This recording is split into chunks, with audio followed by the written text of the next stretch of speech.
segment last week, Ainsley Earhart. Now, 2 years in a row we've been down there.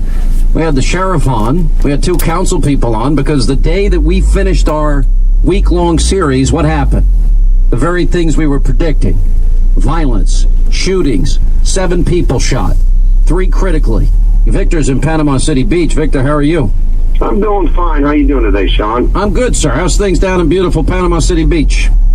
Well, Panama City, despite what you see on the news, is a great place. And I never said it was not a great place, by the way. I know there was a lot of people mad at. I know a lot of people are mad at me down there, but things and but we're addressing these issues. We're addressing these issues. Well, here's the deal: the person that seems to have the most sense down there, and has been right from the beginning, is your sheriff.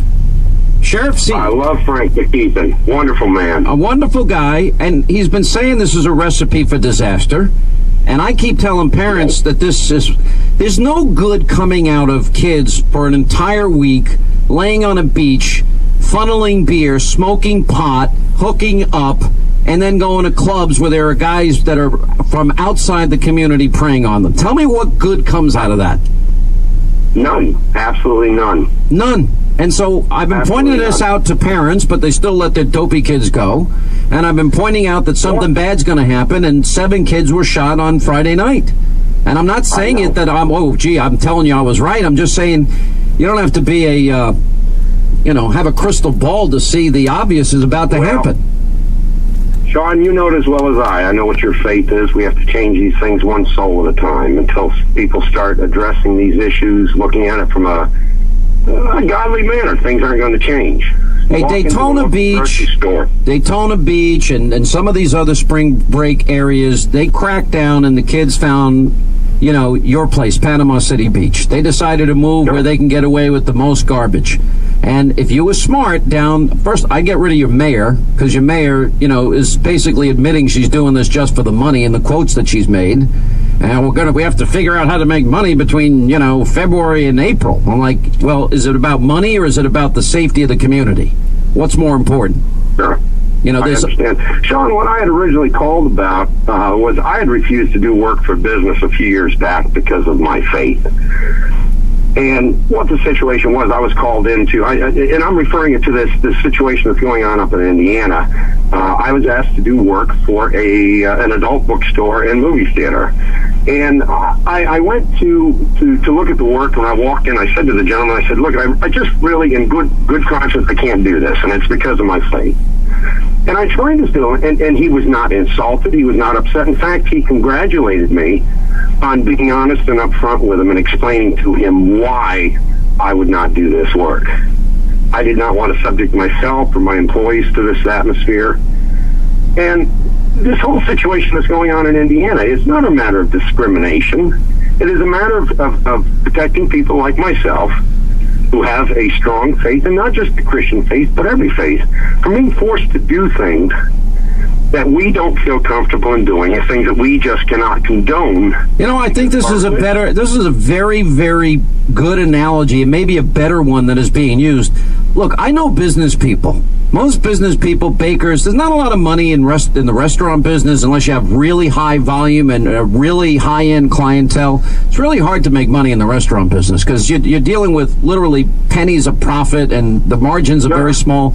Same in baking. You're dealing with a lot of upfront costs, a lot of heavy labor-intensive work. I don't know anybody. If somebody asks for a cake, are you asking who the cake is for? I don't ask who the cake's for. You sell the cake. You sell the flowers. Let me give you. But now should somebody? Another example using. But should a bookstore be? Yeah, should a bookstore be forced to carry pornography if it goes against the values of the bookstore owner? That's a good point. Well, exactly. But let me give you an instance. Even using the restaurant industry, you have a restaurant. You have a gay couple that comes to your restaurant day in and day out and has lunch or dinner, and you serve them just like you do any other couple.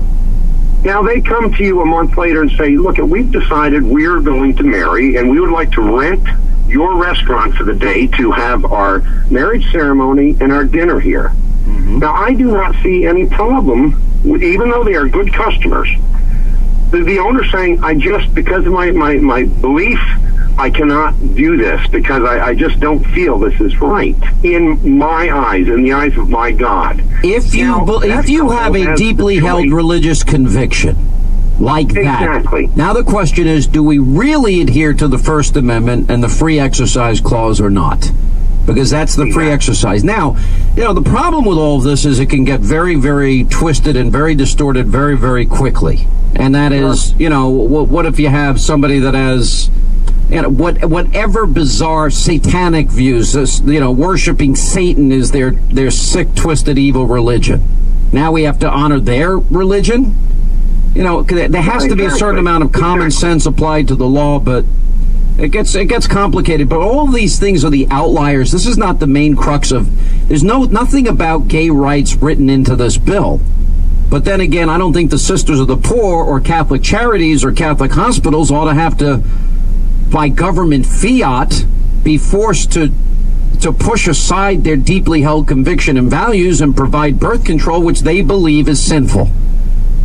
Exactly. Yes. There's tough questions here. Hobby Lobby with all that they've done. My words that I live by are this: I love the sinner. I despise the sin, but the sinner is still a child of God, just as I am. I'm a sinner. They're a sinner. I love them, but I can despise what they do. The whole Christianity is based on this: all have sinned and all have fallen short. That means everybody. All right, thank you, Victor. I don't even see one. Thank you, Sean. God bless you. God bless you. Appreciate it. Michelle is in